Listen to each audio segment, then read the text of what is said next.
Praise the Lord, guys. I am Straw Greenhorn. And Jesus said unto them, have you never read in the scriptures that the stone which the builders rejected, the same has become the head of the corner? This is the Lord's doing, and it is marvelous in our eyes. Therefore I say unto you that the kingdom of heaven shall be taken from you, and given to a nation bringing forth the fruits thereof. Whosoever shall fall on this stone shall be broken, but upon him that the stone falleth, it shall grind him to powder. Now when the chief priests and Pharisees heard this parable, they perceived that he spoke of them. But when they sought to lay hands on him, they feared the multitude, because they counted him to be a prophet. So here we see God giving them a warning that he's about to pass over them, because by right they were the people of God, from Abraham to Isaac, Jacob, who became Israel, down in Egypt, 12 sons. Israel, they were the chosen people of God, but there's only so much that can happen for you when you so much to resist what God is trying to do. And that's what they were doing the whole time, just resisting. Because being the scribes and the Pharisees, they should have known the law and the promise of him who was to come. I almost think that, in one sense, they got so used to the routine, their traditions and their feasts and their festivals, and their days, and they got so used to it that maybe they didn't even want the Messiah to forth anymore, and to do everything that was written of him. So this is really a warning about what is about to be done, because the fruits of the Pharisees and the scribes, the chief priests and elders, the Sadducees, it was no good. Read the Old Testament. When he saw the figs, he said that I saw figs that they were so naughty they could not be eaten, and they were talking about the people of Israel. They were self-righteous and really merciless and religious and hypocritical, and they thought that they were right in God's eyes. They thought that they were the example to follow. Here in this parable, he's telling them that the one that you rejected, not only he's going to be the main one, but the kingdom of heaven is going to be taken from you guys and given to the people that deserve it by their actions. I know if you look at a natural father, that he will never take his son's inheritance and give it unto a stranger, an inheritance of money. Usually he'll lay it up for his son, but you got to understand that who they were and what God was looking for was two different things. And no matter how many chances he gives them and tries to bring them up to speed, all they do is resist. Alright, so this parable, it starts out by saying, Jesus says, have you never read in the scriptures that the stone which the builders rejected, the same has become the head of the corner? These things were all written before, but he often talks about eyes to see but can't see, ears to hear but can't hear, and a heart that cannot perceive, that they should turn and be converted and I should heal them. They have all these senses but they're blind. He said it's better to enter into hell with one eye and one arm, than having both eyes and arms and legs to be cast into hellfire. It's almost like the opposite, because in that parable he's basically saying, pluck your eye out so that you only have one eye, and then shalt thou enter in. But then them having eyes to see but they don't see. That's why he says, whosoever endureth to the end, same shall be saved. Because a lot of this, it seems that it's so mysterious and it's like a puzzle that is counterintuitive. The pieces, they don't work the way that you think that they should. As was the case with these guys. Everything is counterintuitive and it doesn't work the way that you think that, or the world think that it should. Because these men, these leaders, the chief priests, scribes, elders, Pharisees, they would show high honor unto the rich, but then the poor they would cast aside. That's why he always said, neglect not to judge the poor, the fatherless, and the widow. Because these guys were being overlooked, because they didn't really come with much money. They couldn't really put much in the temple.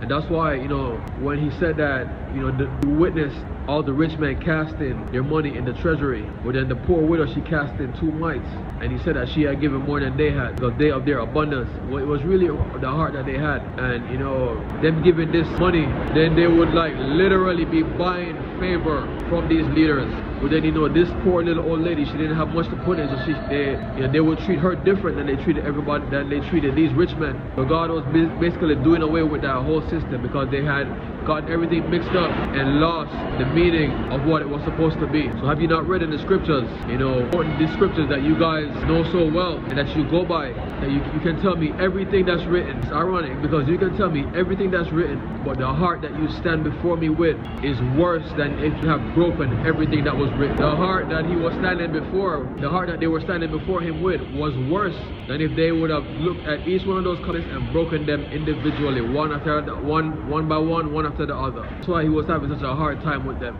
Have you not read that the stone which the builders rejected, the same has become the head of the corner? It's one thing to read and to know the scriptures, but it's another thing to understand them, to be able to anticipate and see what's really going on and not be blinded by pride. Because pride plays a huge part in this thing, you know. Because if they had read Isaiah, they would have known that he shall grow up before them as a tender plant, as a root without the dry ground, that he had no form nor place, and when we shall see him, there is no beauty that we should desire him. He is despised and rejected of men, a man of sorrows and acquainted with grief, and we hid our faces from him. He was despised and we esteemed him not, but surely he bore our grief and carried our sorrows, yet we did esteem him smitten, stricken of God and afflicted, but he was wounded for our transgressions. You see, if they were paying attention to all these things, then they would anticipate and say, well, alright, so we know the Christ, when he comes, he's going to suffer, he's going to be rejected, he's going to suffer all these things, he's not going to be received.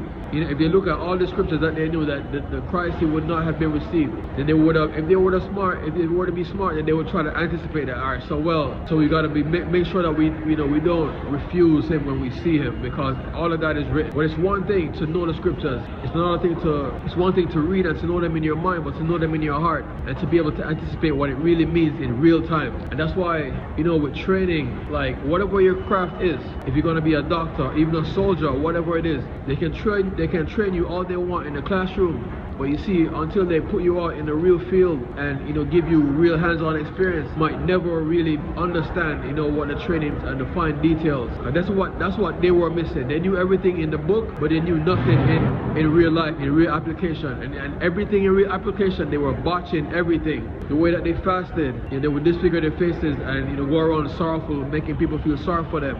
The way that they prayed, they stood in the synagogues and they had these long drawn-out prayers, and they were making a spectacle of themselves and of God, telling people they don't have to honor their parents no more. The parable of the Good Samaritan, it was a priest. When he saw the man, he walked on the other side of the road. He didn't help him. You know, everything that they had, they got everything wrong. And it was because they knew everything, because I'm sure they could probably out-reason you. They could tell you everything that's written. They could tell you exactly where it was found. But yet still, when it came to real-life application, they knew nothing. And that's why it's so important to not only know things in the classroom, but practical application in real life. You know, what does it look like? You know, and that's why when you just come out of school, certain companies, they won't hire you. Ironically, even though you need the experience to be good at the job, they don't want to be the one for you to come and mess up things in you know, under their watch, maybe cause them lawsuits or whatever would happen, because they know there's a difference between book knowledge and application, you know, real life, you know, wisdom. So have you never read in the scriptures that the stone which the builders rejected, the same has become the head of the corner? You let them know that, hey, I'm the one,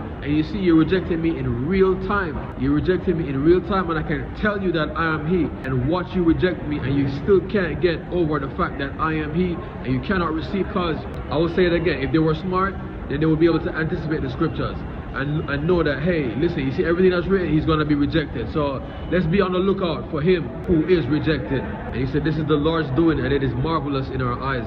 Why is it marvelous? Because you can point it out to them and they still wouldn't be able to receive. Marvelous because it's one thing to be chosen by men, but chosen by God. And I don't know why it always works out like that, but the more that men choose you, you're probably doing something that's gonna have God not choose you, and vice versa. The more that God chooses you, you're gonna probably be doing something, as he was really right here, that is gonna cause you to not be received by men. So this is the Lord's doing, and it is marvelous in our eyes. That's why he said he has chosen, you know, the foolish things to confound the things that are wise, and the weak things to confound those that are mighty, because in his book it doesn't work the way you think it works. This is the Lord's doing, and it is marvelous in our eyes.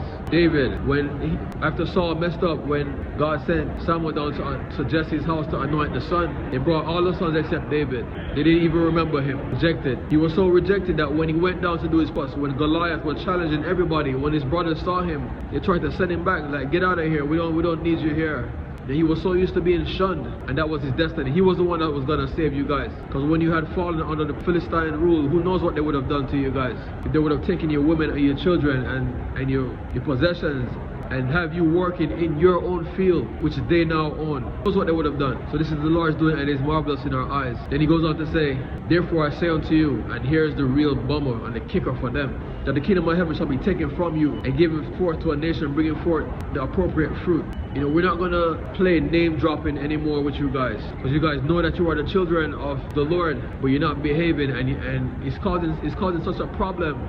You know, that's why he said, think not to say that you have Abraham to your father, because they're relying on a name while not wanting to bring forth any fruit that God was looking for. Think not that you have Abraham to your father, because I say unto you that God is able of these stones to raise up children unto, and that's exactly what he did when he chose the Gentiles, raising children from stones. If these were to hold their peace, they would cry out. And it's the Gentiles that ended up crying out. So know ye that, therefore I say unto you that the kingdom of heaven shall be taken from you, which means it was yours by right and by birthright, and shall be given unto him who it is worthy. Because you can't have a bunch of people that they are worthy than you guys, but just because, you know, they were born under a different name, then, you know, you guys get the promise and they don't, when they deserve it and you don't. And you got to understand why this was so hard for God, because remember when he made that promise to Abraham and to David and to all the patriarchs, to Israel, that's why it was so hard, because, you know, God is a man of his word. But he did say unto them that as long as your children walk, you know, in the way before me, then I shall. But just the fact that he made this promise, that's why, you know, that's why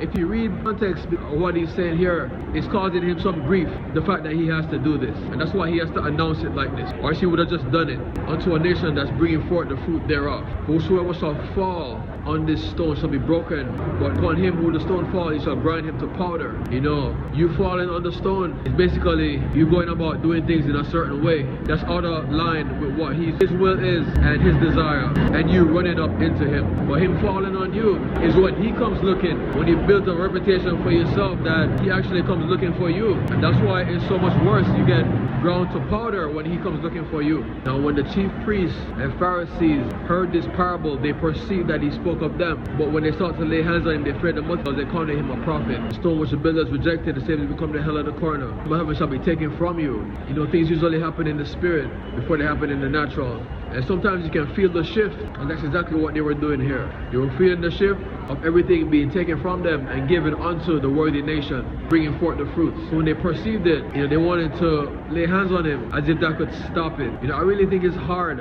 for anyone throughout history that has laid hands on God's people, prophets especially, and, you know, did things to them, not just take their lives, but made their lives hard, imprison them, you know, because they spoke out against what they were doing. John the Baptist speaking out against Herod. When David was on the run and saw, he went to the temple and he got the shoot, the bread, and the priest, he gave him the sword. When Saul found out, he came down to the temple and he killed the priest. When I believe it was Jeremiah that they let down in the stocks and his feet sank in the mire, and they said feed him with water and bread of affliction. You know, I really think it's going to be really hard for, check the Bible, every priest that was ever done wrong. You know, don't overlook the fact that, you know, it's just mere words that summarize what happened. No, it's going to be hell to pay when these men were speaking right unto you, and it was in your heart to come destroy them. And I forget, there's another priest who was slain between the altar and the temple. I don't remember, the name is slipping me. You know, he was mentioned in the New Testament. You know, so they perceived that he spoke of them, and when they sought to lay hands on him, they feared the multitude because they were a prophet. You see, at this point, you know, they were still, you know, lifting Jesus up for everything that he was doing. And I will always stand in reason to say that the people,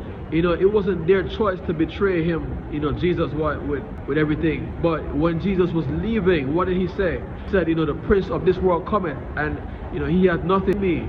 At the same time that he entered Judas, the Last Supper, you know, that's when he entered he didn't just enter Judas, he entered all the people. And that's why they changed and their hearts shifted so heavily, so quickly. It's because, you know, the prince of the power of the air, he had stepped into the air, and now he was occupying men's hearts. The same time he entered Judas, when the Bible says that, you know, he dipped salt and gave it in one, you know, gospel. In another gospel he said, who, you know, me and him, our hands shall dip in the dish at the same time. And you know what it says. It's because when he entered Judas, he entered everybody, and that's why they switched on him so quickly and so drastically. So this is the second time we see the chief priests and the elders and the scribes, you know, these guys minding their manners because they fear the people, because they perceive someone to be a prophet. You know, when they were questioning Jesus, you know, who gave you this authority, and by what authority do you do these things?